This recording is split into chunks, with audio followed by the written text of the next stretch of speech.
बड़े संपन्न श्रद्धालु सेठ जी किसी महानगर में रहते थे।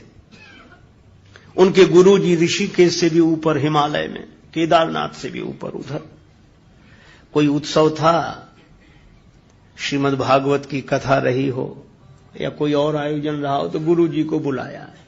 गुरु जी बोले जून का महीना है, ऐसे में तो हिमालय में ही रहने दे। नहीं गुरु जी आप कृपा करो, पधारो। गुरु जी आए। शिष्य ने सोचा संपन्न श्रद्धालु, श्रद्धा की संपत्ति और वैसी भी संपत्ति।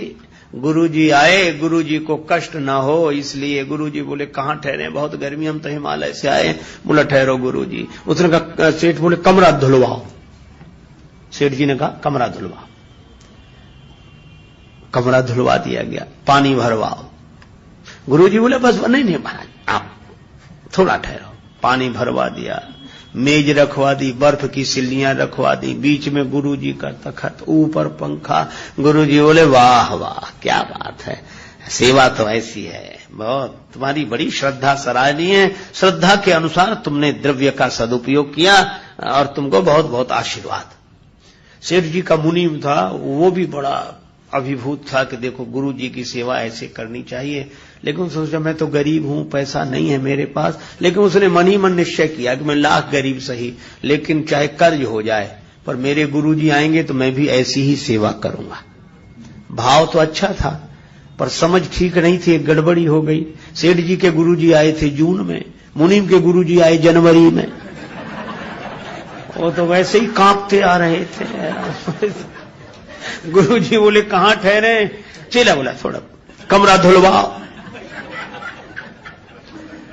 गुरु जी ने कहा ये क्या? गुरु जी आप मत बोलो, चाहे हम लाख गरीब सही, कर्ज हो जाए पर सेवा वैसी करेंगे जैसी सेठ जी ने की थी। अब बोलो कमरा धुलवाने तक तो गनीमत थी। बोला पानी भरवाओ, बर्फ रखवाओ, पंखा चलवाओ। अब बोलो ऐसे में गुरु जी रह जाएं रात भर तो सवेरे उठेंगे तो उठ के उठाना पड़ेगा। तो सेवा श्रद्धा ठीक, लेकिन समय, क्योंकि हम सब समय के हाथ में हैं।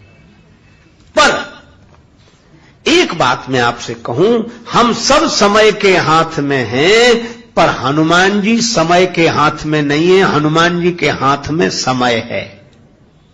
हनुमान जी के हाथ में समय, समय माने काल और काल माने वज्र, तो हाथ वज्र का यही अर्थ लेना चाहिए कि हनुमान जी काल के हाथ में नहीं है, काल हनुमान जी के हाथ में है। और जब काल जिसके हाथ में हुआ है, काल को भी नष्ट कर सकता है। और इसीलिए हनुमान जी ने, एक महात्मा तो कह रहे थे कि हनुमान जी ने जब लड़ने लगे युद्ध में, कवितावली में वर्णन है, बिरझोड़न मारुत को बिरुदैत जो काल काल सो बूझ ही परे। हनुमान जी काल के काल दिखाई दे रहे हैं। और शंकर जी से कहा, शंकर जी ने कहा पार्वती देख रही हुई लड़ाई। पार्वती जी बोली आश्चर्य है, हनुमान जी ऐसा कर रहे हैं। शंकर जी बोले नहीं नहीं, हनुमान जी करते दिख रहे हैं पर महिमा किसकी है? किसकी? का उमान कछु कपिके अधिकाई, प्रभु प्रताप जो काल ही खाई।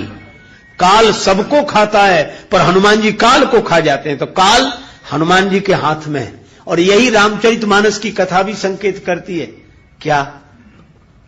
रामचरितमानस की कथा यह संकेत करती है कि काल नेमि ने ही हनुमान जी का रास्ता रोका था।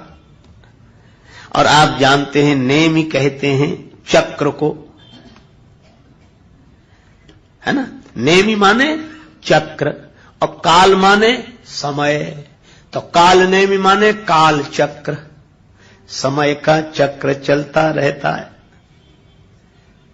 सुबह होती है, शाम होती है, जिंदगी यूं ही तमाम होती है। ये काल चक्र चलता रहता है।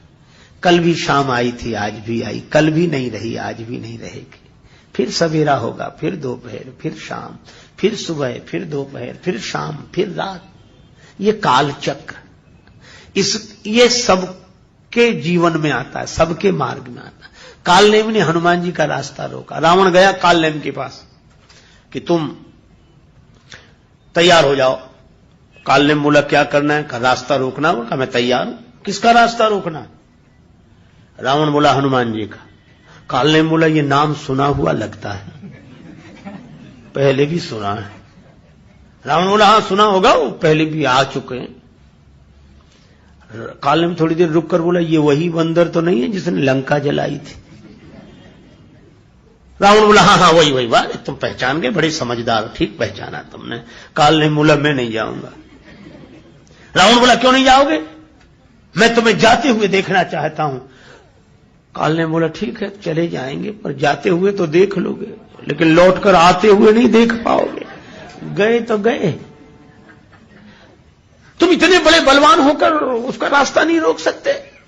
काल ने कहा एक बात बताओ, जिस दिन उस बंदर ने लंका जलाई थी आप कहीं बाहर गांव गए थे? लंका में नहीं थे, आप रोक सके रास्ता? तुम अपने गांव में घर में नहीं रोक सके उसका रास्ता, और हम जंगल में उसका रास्ता रोक लेंगे? देखत तुम्हें नगर जही जा रहा, तास पंथ को रोक नहीं पा रहा, कौन रोक सकता है? रावण बोला जाओ। काल ने कहा जा रहा है, गया। अच्छा आप विचार करो, काल नेमी कलियुग ही काल नेमी है, काल चक्र है।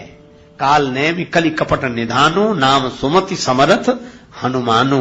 हनुमान जी क्या कहा गया? सुमति समरथ, इसीलिए कुमति निवार सुमति के संगी। और यहां काल नेम ने रास्ता रोका, क्या किया? बाबा जी बन गया, आश्रम बना लिया, मंदिर बना लिया, बगीचा बना लिया, बड़ा बढ़िया मंदिर बनाया, बड़ा बढ़िया आश्रम, बड़ी बढ़िया बगीचा, बहुत सुंदर सरोवर, खुद बन गया बाबा जी। है काल नेमी, ये रूप बदल कर आता है। कलयुग भी ऐसे ही रूप बदल के आता है, ये रूप बदल के आता है। हनुमान जी को भी धोखा हुआ कि अगर ये साधु ना हो तो इतना बढ़िया मंदिर बनाता, इतना बढ़िया बगीचा। देखो भगवान की कृपा है। अरे कृपा नहीं, अभी पता लगेगा। वो तो मकरी ने पांव पकड़ा, हनुमान जी ने लात मारी। अच्छा ये देखो, हनुमान जी जैसे ही पहुंचे और काल नेमी जो देखा तो अब लगा वो कथा कहने। अब वेश से तो बन गया वो, पर कथा कभी कही होती तो कहता, न कही होती, कहीं सुनी होती तो कुछ अंदाज से काम चलाता। पर लंका में न कथा कही जाती थी न सुनी जाती थी, वहां से तो कथावाचक भगा दिए जाते थे। गोस्वामी जी ने लिखा, तेहि बहुविध त्रासई देश निकासई, जो कहे वेद पुराना। जो वेद पुराण की चर्चा करे उनको डरा धमका के नगर से निकाल दिया जाता था। अब काल नेमी ने कथा शुरू की, घबराहट में तो न मंगलाचरण न भगवान का नाम, और कथा भी न बालकांड न अयोध्या न अरण्य न किष्किंधा न सुंदर, कथा सीधे शुरू हुई लंका कांड से। और कथा शुरू हुई रावण के नाम से, होत महारण रावण राम ही, और कथा सीधे लड़ाई से ही शुरू हुई। हनुमान जी ने कहा ये कैसी कथा है? काल नेमी संभल गया, जीती ही राम न संशय या मई, राम जी जीतेंगे। हनुमान जी आए और हनुमान जी को प्यास लगाई कि बड़ी जोर की प्यास लग रही है। आप लोग श्रीमद् भागवत की कथा में सुनते हैं, जब 10वां स्कंध आरंभ हुआ तब सुखदेव जी ने कहा कि जब से कथा शुरू हुई तुमने कुछ जल भी नहीं पिया है, कुछ जल पी लो, कुछ ग्रहण कर लो, उसके बाद फिर कथा शुरू होगी। तो उत्तर दिया है महाराज परीक्षित ने कि महाराज आपके मुख चंद्र से कथामृत झर रहा है, मुझे न प्यास लग रही है। भूख की कौन कहे, प्यास भी न, साथ ही दुख कहा कि मुझे तृषा भी नहीं लग रही है, प्यास भी नहीं लग रही है। अब आप विचार करें, परीक्षित बोले कि प्यास नहीं तो ये अनर्थ कराया, प्यास ही तो लगी थी, महात्मा के आश्रम में गए थे। पर कथा में अमृत जो पी रहा उसे प्यास नहीं लगेगी। आप विचार करें, सुखदेव जी कथा कहेंगे तो महाराज परीक्षित की प्यास चली जाएगी, और अगर काल नेमी कथा कहेगा तो हनुमान जी को प्यास लग आएगी, प्यास बुझेगी नहीं, लगेगी। और जब जब काल नेमी के द्वारा कथा होती है भक्त की प्यास बुझती नहीं है। लोग कहते वहां गए कुछ समझे भी नहीं आया, पता नहीं क्या हो रहा था, कुछ हमें तो ये लगा कि चले यहां से, कुछ प्यास प्यास बुझनी चाहिए। प्यास लगी है, मांगा जलते ही दीन कमंडल, घबराया हुआ है कालने में, कुछ मांगो कुछ देता है। हनुमान जी ने पानी मांगा, उसने कमंडल दे दिया।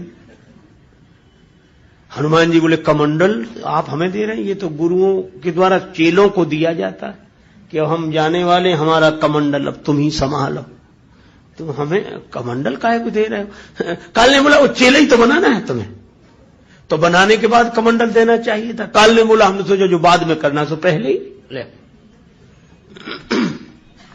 दीक्षा देना चाहते। अब कैसी अद्भुत बात, शिष्य प्रार्थना करे कि गुरुदेव दीक्षा दे दो, मैं आपसे दीक्षा लेना चाहता हूं, यहां तक तो ठीक, और गुरुजी कहें कि हम तुम्हें चेला बनाना चाहते हैं। काल ने भी कह रहा कि तो हम तुम्हें कैसे, पहले स्नान करे आओ, दीक्षा देऊं ज्ञान यही पावो, ज्ञानी नाम अग्रगण्यम को कह रहा है। पर हनुमान जी सरल सीधे चले गए, सरोवर में प्रवेश किया, मकरी ने पांव पकड़ लिया। ये विषय जल के सरोवर में वासना की मकरी रहती है, विषय रस के सरोवर में प्रवेश करोगे, वासना की मकरी पांव पकड़ लेगी। पांव पकड़ लेने का मतलब आगे न बढ़ने दे, गति रोक दे। ये वासना ने ही तो हमारी गति रोक रखी है, पकड़ कर रखा है। पर हनुमान जी ने इस पर प्रहार किया, मारी। मकरी बोली वाह रामदूत, चरण पकड़ने वाले के साथ यह व्यवहार। हनुमान जी बोले जो पांव पकड़ के डुबा देना चाहे उसके साथ यही व्यवहार करना चाहिए। कई पांव पकड़ने वाले होते ही ऐसे हैं कि खुद तो डूब ही रहे, तुम्हें और ले डूबेंगे, पांव नहीं छोड़ेंगे जब तक तुम डूबे ही न जाओ। ऐसे पांव पकड़ने वालों से सावधान रहना चाहिए। पर कई लोग पांव पकड़ने वालों के फेर में ऐसे पड़ते हैं कि वो जानबूझकर खुद ही डूबते हैं। पर हनुमान जी ने प्रहार किया, वह दिव्य हो गई।